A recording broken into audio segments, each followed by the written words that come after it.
297 എന്ന സങ്കടാക്കങ്ങൾക്ക് മുന്നിൽ കേരളം വല്ലാതെ നിൽക്കുന്ന, ഹൃദയം തകർന്ന് നിൽക്കുന്ന മൂന്നാം ദിനമാണ്. ആ പകപ്പുണ്ടെങ്കിലും ഹൃദയവേദന ഉണ്ടെങ്കിലും രക്ഷാദൗത്യം ഒരു തരിമ്പ് പോലും ഈ ദിവസങ്ങളിൽ ആ മാന്യമോ ആ പകപ്പോ രക്ഷാദൗത്യത്തെ ബാധിച്ചിട്ടേ ഇല്ല എന്ന് വേണം പറയാൻ. ഇന്നലത്തേതുപോലെ ഇന്നും രാവിലെ 6 മുതൽ തുടങ്ങിയ രക്ഷാദൗത്യം മഴ പെയ്യും വരെ എന്ന് പറഞ്ഞാൽ മഴ വീണ് അത് പേമാരിയായി വലിയ പെയ്ത്തായി മാറി രക്ഷാദൗത്യ പ്രവർത്തകർക്ക് ഈ മുണ്ടക്കൈ മേഖലയിൽ നിൽക്കാൻ കഴിയുന്ന സമയം വരെയും ആ രക്ഷാദൗത്യം തുടർന്നു. അവിടെ ഒരുപാട് മഴ പെയ്യുമ്പോൾ ആ രക്ഷാപ്രവർത്തകർ അവിടെ നിൽക്കുന്നത് അവരുടെ ജീവന് പോലും ഒരുപക്ഷെ ഭീഷണിയാവുന്ന പശ്ചാത്തലത്തിൽ നമ്മളവിടെ പുഞ്ചിരിമട്ട മേഖലകളിലൊക്കെ പോയി കണ്ടതാണ്. അത്രത്തോളം ഫ്രജൈലായി മണ്ണാകെ കുതിർന്ന് മണ്ണാകെ സോഫ്റ്റായി ഏതു സമയവും എന്തും സംഭവിക്കാവുന്ന അവസ്ഥയിൽ നിൽക്കുന്ന ഒരു മേഖലയാണ്. അവിടെ അധികം മഴ പെയ്യുമ്പോൾ മാത്രമല്ല പെരുമഴയ്ക്കൊപ്പം കോടമഞ്ഞു കൂടി ഇറങ്ങിക്കഴിഞ്ഞാൽ ഒന്നും കാണാൻ കഴിയാത്തൊരു ഒരു സാഹചര്യം അവിടെ ഉണ്ടാകും. അതുകൊണ്ട് അവിടെ നിൽക്കാൻ കഴിയുന്ന സമയം അത്രയും അവിടെ നിന്നു. രക്ഷാദൗത്യം അതുവരെ നടന്നു. അപ്പോഴും വയനാടിൻ്റെ കണ്ണീരുണങ്ങുന്നതേയില്ല.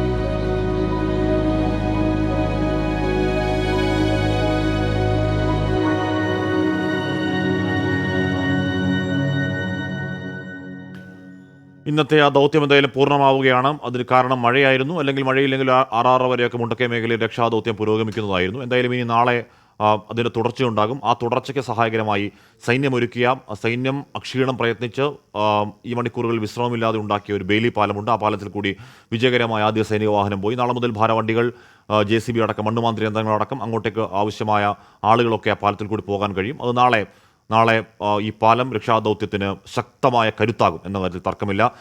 വിജയകുമാർ, ദീപക് ധർമ്മടം, സുർജിത്ത് അയ്യപ്പത്ത്, ഷഫീദ് റാവുത്തർ, ശ്രീകാന്ത് നമ്മുടെ പ്രതിനിധികൾ ഈ മേഖലയിലൊക്കെ ഈ സമയങ്ങളിലൊക്കെ 24/7 നിൽക്കുകയാണ്. വിജയകുമാറിലേക്ക് ആദ്യം പോകുന്നു. വിജയകുമാർ, ഇന്നത്തെ രക്ഷാപ്രവർത്തനം അത് നിന്നു പോകാൻ കാരണം, അത് ഉച്ചയോടെ ഏതാണ്ട് അവസാനിക്കാൻ കാരണം കനത്ത മഴയായിരുന്നു. നാളെയും ആ മഴ പ്രതീക്ഷിക്കണം. സ്വാഭാവികമായും രക്ഷാദൗത്യത്തിൽ ഇറങ്ങുന്നവർ ആ മഴ പ്രതീക്ഷിക്കുന്നുണ്ട്. ബെയിലി പാലം പ്രവർത്തന സജ്ജമായിരിക്കുന്നു. നാളത്തെ രക്ഷാപ്രവർത്തനം ഏതു നിലയ്ക്ക് കാണണം വിജയകുമാർ?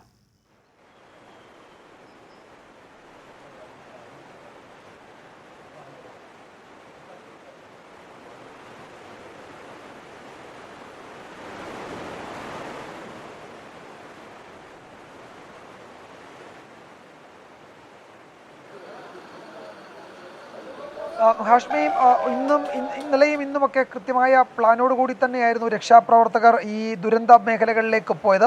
നാളെയും ഒരു പ്ലാൻ തന്നെയുണ്ട്. നാളത്തെ കാര്യത്തിൽ ഇപ്പോൾ ആർമിയിലെ ഒരു ഉന്നത ഉദ്യോഗസ്ഥൻ സംസാരിച്ചപ്പോൾ ഈ തീരങ്ങളിൽ, പുഴയുടെ തീരങ്ങളിലേക്ക് തെരച്ചിൽ വ്യാപിപ്പിക്കണമെന്നാണ് അദ്ദേഹം പറഞ്ഞത്. അതൊരു ആർമിയുടെ അന്തിമ തീരുമാനമാണോ എന്ന് നമുക്കറിയില്ല. കാരണം ഈ ദുരന്ത മേഖലകളിൽ ഉണ്ടായ മണ്ണിടിച്ചിലിൻ്റെ വെള്ള ഒഴുക്കിൻ്റെ സ്വഭാവം പരിശോധിക്കുമ്പോൾ അവിടെ ആ ഭാഗത്ത് ആളുകൾ പെടുന്നതിനേക്കാൾ സാധ്യത കൂടുതൽ അവർ അടുത്ത് ഈ പുഴയുടെയും മറ്റും ഓരത്തേക്കോ അല്ലെങ്കിൽ അതിന് ദൂരേക്കോ ഒഴുകിപ്പോകാനുള്ള സാധ്യതയാണെന്നാണ് പറയുന്നത്. അത് തെളിയിക്കുന്ന വിവരങ്ങളായിരുന്നു ചാലിയാറിൽ നിന്ന് ഈ ദിവസങ്ങളിലൊക്കെ വന്നത്. കരയിൽ നിന്ന് കണ്ടെത്തിയതിനേക്കാൾ കൂടുതൽ ജീവനറ്റ ശരീരമോ ശരീരഭാഗങ്ങളോ നമ്മൾ കണ്ടത് ചാലിയാറിലൂടെ ഒഴുകി വരുന്നതാണ്.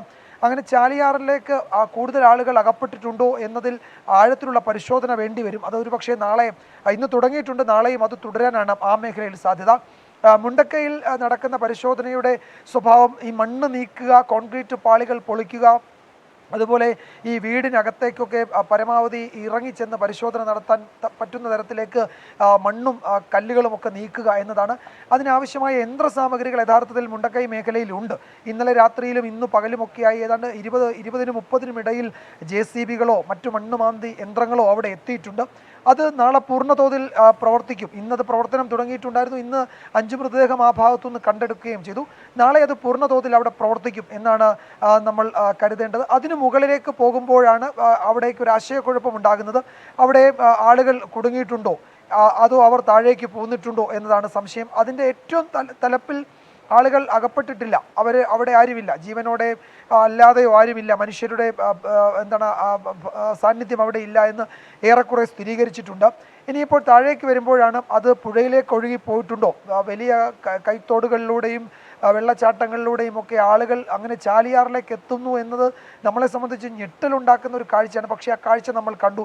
എന്ന് വെച്ചാൽ എത്ര ഭീകരമായ തോതിൽ ജലത്തിൻ്റെ തള്ളൽ, സമ്മർദ്ദം ഉണ്ടായിട്ടുണ്ട് എന്നതിൻ്റെ തെളിവാണ് അത്. അപ്പോൾ കുത്തിയൊഴുകിയ വെള്ളത്തോടൊപ്പം ഒരു ഗ്രാമം ഒന്നാകെ, ഒരു പ്രദേശം ഒന്നാകെ, ഒരു ഭൂപ്രകൃതി ഒന്നാകെ ഒഴുകി വന്നപ്പോൾ അവിടെ ഉണ്ടായിരുന്ന സകലതിനെയും അത് ഈ താഴേക്ക് കൊണ്ടുവന്നിട്ടുണ്ടെങ്കിൽ കൂടുതൽ ആളുകൾ ചാലിയാറിൽ അകപ്പെടാനുള്ള സാധ്യതയുണ്ട്. അതാണ് നാളെ തിരയാൻ പോകുന്ന ഒരു പ്രധാനപ്പെട്ട, അല്ലെങ്കിൽ നാളത്തെ ദൗത്യത്തിൻ്റെ ഒരു ഫോക്കസ് അതാവാനുള്ള സാധ്യതയുണ്ട്. അതല്ലെങ്കിൽ നമ്മൾ പതിവ് പോലെ മണ്ണിടിച്ചിൽ മേഖലകളിൽ നടത്തുന്ന തെരച്ചിൽ, മണ്ണുമാന്തി യന്ത്രങ്ങൾ കൊണ്ടുവന്ന് മണ്ണിളക്കി നടത്തുന്ന പരിശോധന, അത് നാളെ തുടരും എല്ലാ മേഖലകളും. ഇപ്പോൾ ഇവിടുത്തെ വൊക്കേഷണൽ ഹയർ സെക്കൻഡറി സ്കൂളിൻ്റെ സമീപം അവിടെ ഇന്ന് പുഴയിലേക്ക് ഇറങ്ങി പരിശോധന നടത്തിയിരുന്നു. പക്ഷേ ആരെയും കണ്ടെത്തിയില്ല. വലിയ പാറകളാണ്. വലിയ പാറകൾ എന്ന് പറഞ്ഞാൽ നമ്മൾ ഒരു മല ഒന്നാകെ ഇടിഞ്ഞ് അവിടെ കിടക്കുകയാണ്. ആ സ്കൂളിൽ തള്ളി നിൽക്കുകയാണ്. അതിന് അകത്ത് ആളുകളുണ്ടോ എന്ന പരിശോധന നാളെയും തുടരും. അവിടെയും ഈ JCBകളുടെയും മണ്ണുമാന്തി യന്ത്രങ്ങളുടെയും സഹായം മാത്രമേ അവിടെ തേടാൻ കഴിയൂ. ഈ പാറകൾ ഡ്രില്ല് ചെയ്ത് പൊട്ടിച്ച് നീക്കേണ്ടി വരും.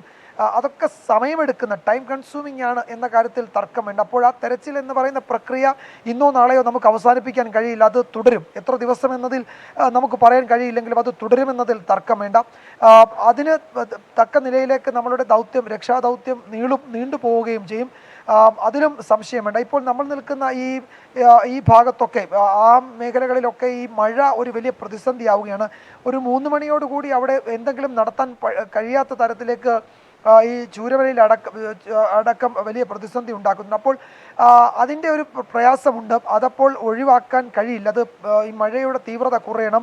ഓറഞ്ച് അലേർട്ടാണ്. നാളെയും അതിന് സമാനമായ തീവ്ര മഴയ്ക്ക് സാധ്യതയുണ്ടെന്നാണ് സൂചന.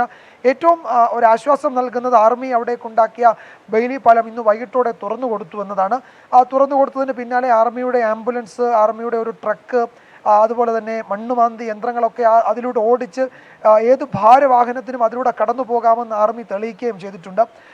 ഏതാണ്ട് 2 ദിവസം നീണ്ട രാവും പകലുമില്ലാതെ നടത്തിയ 24/7 എന്ന് നമുക്ക് പറയാം, വേണമെങ്കിൽ അങ്ങനെ പറയാം. അപ്പോൾ രാവും പകലുമില്ലാതെ നടത്തിയ ഒരു വലിയ പരിശ്രമത്തിനൊടുവിലാണ് ആ പാലം അവിടെ സജ്ജമായത്.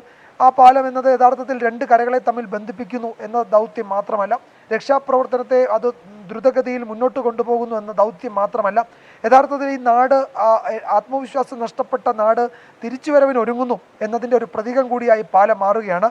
നമ്മുടെ വേദനയും നമ്മുടെ ഹൃദയവേദനയും അടങ്ങുന്നില്ല, കാര്യം ഉറപ്പാണ്. പക്ഷേ ആ ഹൃദയവേദന നമ്മൾ അതിജീവിച്ചേ മതിയാവുകയുള്ളൂ. ആ നാടിനൊപ്പം കൂടെ നിന്നേ മതിയാവുകയുള്ളൂ. അതിന് രക്ഷാദൗത്യം അതിൻ്റെ പരമാവധി വേഗതയിൽ, കഴിയാവുന്നതിന് മനുഷ്യസാധ്യമായതിൻ്റെ പരമാവധി വേഗതയിൽ പോകുന്നുണ്ട്. അപ്പോഴും ഏറ്റവും ഒടുവിൽ നിലമ്പൂർ ജില്ലാ ആശുപത്രിയിൽ ഉള്ള മൃതദേഹങ്ങളുടെ ഏറ്റവും ഒടുവിലത്തെ കണക്ക് 152 എന്ന നിലയ്ക്ക് ഉയരുകയാണ്. അത് വലിയ ആശങ്കയ്ക്ക് അടിസ്ഥാനമാക്കുന്ന ഒരു കണക്കാണ്. കാര്യം നിലമ്പൂർ ജില്ലാ ആശുപത്രിയിൽ എടുക്കുന്ന ഈ മൃതദേഹങ്ങൾ, അത് ചാലിയാർ പുഴയുടെ തീരങ്ങളിൽ നിന്ന് എടുക്കുന്ന മൃതദേഹങ്ങളാണ്. ചാലിയാർ പുഴയിലേക്ക്, അപ്പോൾ മുണ്ടക്കൈ മേഖലയിൽ നടത്തുന്ന തെരച്ചിലിനേക്കാൾ കൂടുതൽ ഒരു പക്ഷേ ഇനി കോൺസെൻട്രേറ്റ് ചെയ്തിട്ടുണ്ട് ചാലിയാറിൻ്റെ പുഴയോരങ്ങളിലാണോ എന്ന് സംശയം ഉണ്ടാക്കുന്ന ഒരു കണക്കാണ് 152 എന്ന് പറയുന്നത്. അത് പറയാനുള്ള കാരണം ഏറ്റവും ഒടുവിൽ ചാലിയാറിൽ പന്തീരാങ്കാവിനടുത്ത് അറപ്പുഴക്കടവിൽ വെച്ചൊരു പുരുഷൻ്റെ ശരീരഭാഗം കിട്ടിയെന്നൊരു വാർത്ത അല്പസമയം മുൻപ് വന്നിരുന്നു. ഈ പറയുന്ന പന്തീരാങ്കാവ് എന്നൊക്കെ പറയുന്നത് ഉരുൾപൊട്ടിയ സ്ഥലത്ത് നിന്ന് ഏകദേശം ഒരു 100-ലധികം കിലോമീറ്ററുകൾ ഉണ്ട് എന്ന് ഉറപ്പായും പറയാം. എന്ന് പറഞ്ഞാൽ ഉരുൾപൊട്ടിയ സ്ഥലത്ത് നിന്ന് ഈ സൂചിപ്പാറ വെള്ളച്ചാട്ടത്തിലേക്ക് ഒരു ഏകദേശം പുഴ ദൂരം ഒരു 6 കിലോമീറ്ററൊക്കെ വരും. അത് പോത്തുകല്ലിലേക്ക് എത്തുമ്പോൾ അത് 30 കിലോമീറ്ററായി ഉയരും. പൂക്കോട്ടുമണ്ണ റെഗുലേറ്റർ ബ്രിഡ്ജിലേക്ക് എത്തുമ്പോൾ അത് ഏകദേശം 36 കിലോമീറ്ററായി ഉയരും. ഓടായിക്കൽ റെഗുലേറ്റർ ബ്രിഡ്ജിലേക്ക് എത്തുമ്പോൾ അത് ഏകദേശം 56 കിലോമീറ്റർ എന്ന് പറഞ്ഞാൽ ഈ ഉരുൾപൊട്ടിയ സ്ഥലത്ത് 56 കിലോമീറ്ററായി ഉയരും. മന്ദലക്കടവ് എത്തുമ്പോഴേക്കും ഒരു 90-95 കിലോമീറ്ററായി വരും ഈ പറയുന്ന ഉരുൾപൊട്ടിയ സ്ഥലത്ത് നിന്നും. ഇന്നലെ ഒരു പെൺകുട്ടിയുടെ 10 വയസ്സുള്ള പെൺകുട്ടിയുടെ ശരീരം കിട്ടിയത് ഈ മന്ദലക്കടവ് എന്ന സ്ഥലത്ത് നിന്ന്. ഓർത്തു നോക്കണം, ഒരു 90-96 കിലോമീറ്റർ അകലെ നിന്നാണ് ഈ 10 വയസ്സുള്ള പെൺകുട്ടിയുടെ ശരീരം കിട്ടിയത്.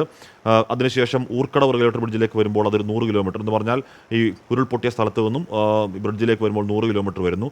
ഇതാ പ്രിയപ്പെട്ട പ്രേക്ഷകർ, ഇന്ന് ഈ പറയുന്ന ചാലിയാറിലെ പന്തീരാങ്കാവിനടുത്ത് ആറാട്ടുപുഴക്കടവ് എന്ന് പറയുന്നത് അതും കഴിഞ്ഞാണ്. എന്ന് പറഞ്ഞാൽ 100 കിലോമീറ്ററിന് മുകളിലുള്ള ഒരു സ്ഥലത്ത് വെച്ചാണ്. ഒന്നുകൂടി പറഞ്ഞാൽ ഈ സൂചിപ്പാറ കഴിഞ്ഞ് ഈ വനമേഖലകൾ കഴിഞ്ഞ് ചാലിയാറിലൂടെ 3 ഷട്ടറുകൾ കടന്ന് ബേപ്പൂരിലേക്ക് പോകുന്ന വഴിയിൽ എന്ന് പറഞ്ഞാൽ ബേപ്പൂരിലേക്ക് പോകുന്ന അറബിക്കടലിനോട് ചേരുന്ന ഭാഗങ്ങളിലേക്ക് ഒക്കെ എത്തുകയാണ് ബേപ്പൂർ കടന്നു കഴിഞ്ഞാൽ.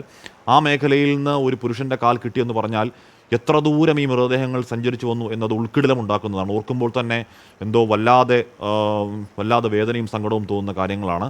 അതോടൊപ്പം തന്നെ ആ മേഖലയിലെ വനമേഖലയിലടക്കം വലിയ തോതിൽ തിരച്ചിൽ നടത്തേണ്ടതിൻ്റെ ആവശ്യകതയെക്കുറിച്ച് കൂടി ഈ നിലമ്പൂർ ജില്ലാ ആശുപത്രിയിലെ 152 എന്ന കണക്ക് സൂചിപ്പിക്കുന്നുണ്ട്. ഒരു 200-ലധികം പേരെ ഇപ്പോഴും കാണാനില്ല എന്നുള്ളതാണ് ഔദ്യോഗിക കണക്കുകൾ. മാത്രമല്ല പ്രദേശവാസികൾ അതൊന്നുമല്ല കണക്ക്, അതിന് മുകളിലാണ് കണക്കെന്ന് പറയുമ്പോൾ ഈ പോയവരെവിടെ എന്ന് കണ്ടെത്തണം, എന്തായാലും കണ്ടെത്തണം.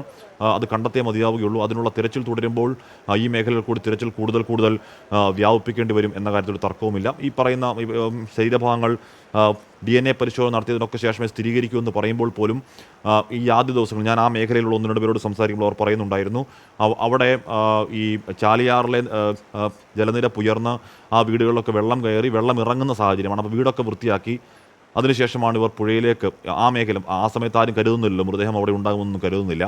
പിന്നെ പുഴയിലേക്കൊക്കെ ഇറങ്ങുമ്പോഴത്തേക്കാണ് ഇതോ കണ്ടുപിടിക്കുന്നത്. അപ്പോൾ ആദ്യ 2 ദിവസങ്ങളിലൊക്കെ ദൈവത്തിനറിയാം എന്നേ പറയേണ്ടതുള്ളൂ.